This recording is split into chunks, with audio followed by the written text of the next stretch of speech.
Manila Bay. It is the place in the Philippines where a war between Spain and United States took place on the 1st of May in the year 1898, resulting to the end of Spanish rule in the Philippines.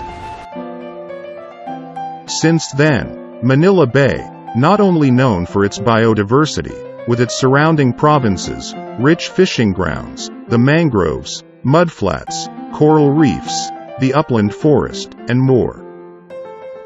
More importantly, it has become the heart of the country's capital, serving as a strategic advantage not only during war, but also during peaceful times, like the panoramic view, the beautiful sunset, and the signs of bounty and progress, admired by people around the world. We rode up Dewey Boulevard into Pasay, and it's a lovely beach, lovely beaches, beautiful banana trees, and there were the polo grounds, I remember.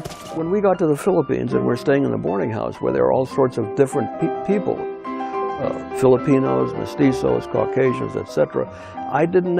To me, there was never any distinction. To me, they were all people. And to this day, I feel that way. But it was never a distinction to me.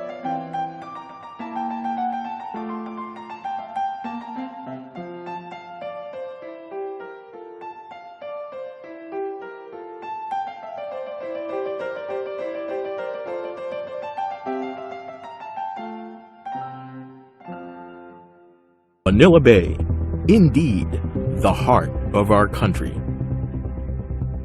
But for all its generosity, it was a mother we took for granted, neglected, even abused, where entire regions flushed the byproducts of progress.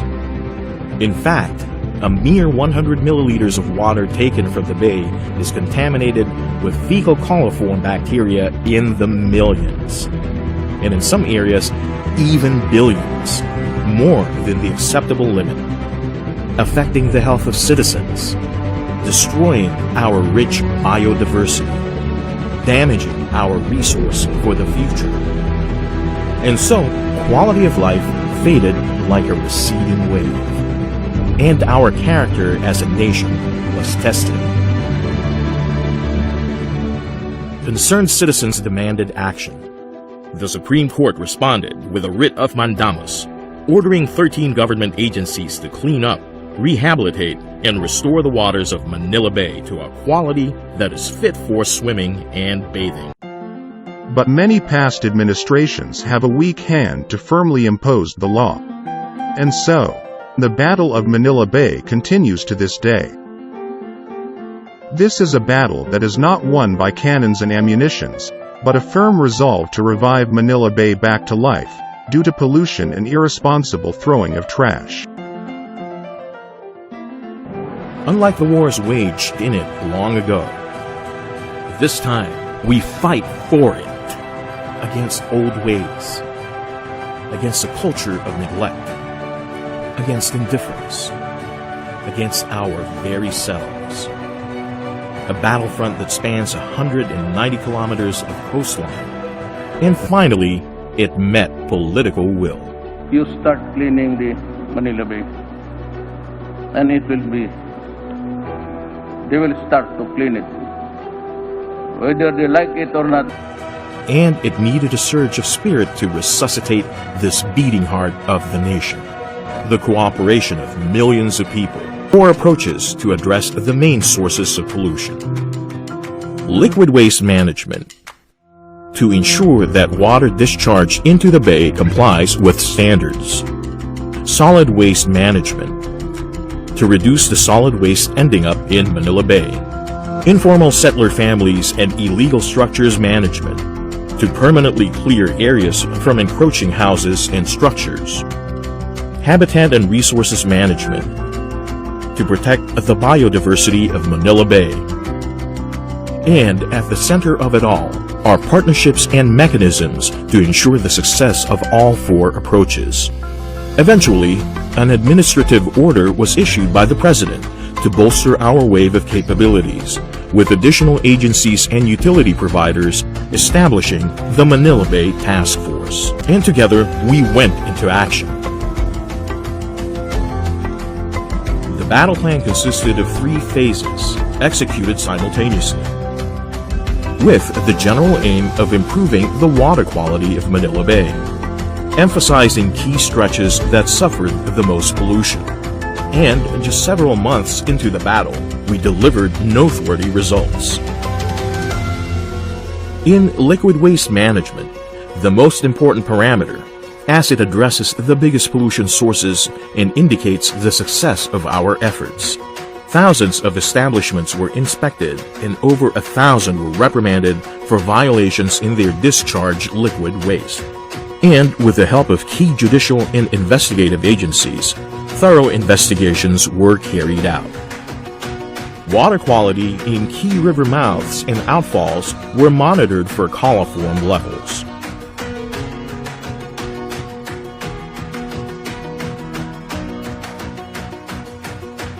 And while almost half of them showed significant decrease in fecal coliform levels, from hundreds of millions mpn to mere millions, there are still a long way to go to meet DENR's strict standard of 100 mpn per 100 milliliters of water. Water quality was also monitored along the seaside and its bathing beaches, with certain areas showing decreased coliform levels from millions of mpn to mere hundreds of thousands. And certain bathing beaches have already passed our standard. The removal of silt may have caused some areas to register higher coliform levels, so we remain vigilant. More people were also finally connected to proper sewerage systems so that their liquid waste will go to treatment facilities before being discharged into the bay. And other intervention technologies were installed. In solid waste management, an environmental compliance audit was conducted. Hundreds of LGUs disposed of residual waste in approved disposal sites.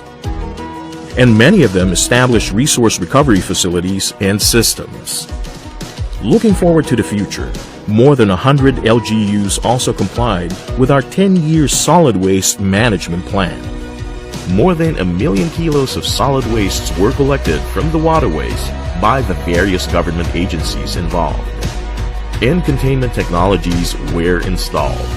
And at the barangay level, millions of kilos of solid waste were cleaned up in weekly efforts, with hundreds of other non-compliant barangays conforming after being issued show-cause orders. Waterways were declogged and cleared of thousands of cubic meters of silt and water hyacinths, utilizing floating dredgers to fast-track the operation, and achieving more than half of the collection target already. In the management of informal settler families and illegal structures, hundreds of kilometers of easement areas need to be cleared. Though it will affect tens of thousands of families, many of these areas are also where the highest coliform levels were recorded, exposing these same families to health risks. Relocation has started for 5 priority areas: Estero de San Antonio Abad, Santo Niño Multinational Riverside, Estero de Magdalena, Isla Puting Bato, and Baseco, where hundreds have already moved into 2 of our resettlement areas. In habitat and ecosystems management, we have laid the foundations to the sustainability of our efforts. Ecotourism sites were established to serve as additional sanctuaries, while existing biodiversity areas were further protected and conserved. Fisheries and maritime laws were strictly enforced, with more than 100 violators apprehended. To support all these, strategic communication, education, and mobilization efforts were conducted. Fora and lectures were held to educate thousands of people from all sectors. And even more were reached through informational materials freely distributed and posted.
now, see how political will can change the seemingly impossible to possible, not by chance, but by firm act of willing it to happen. A trait of a good leader is how strong is his political will.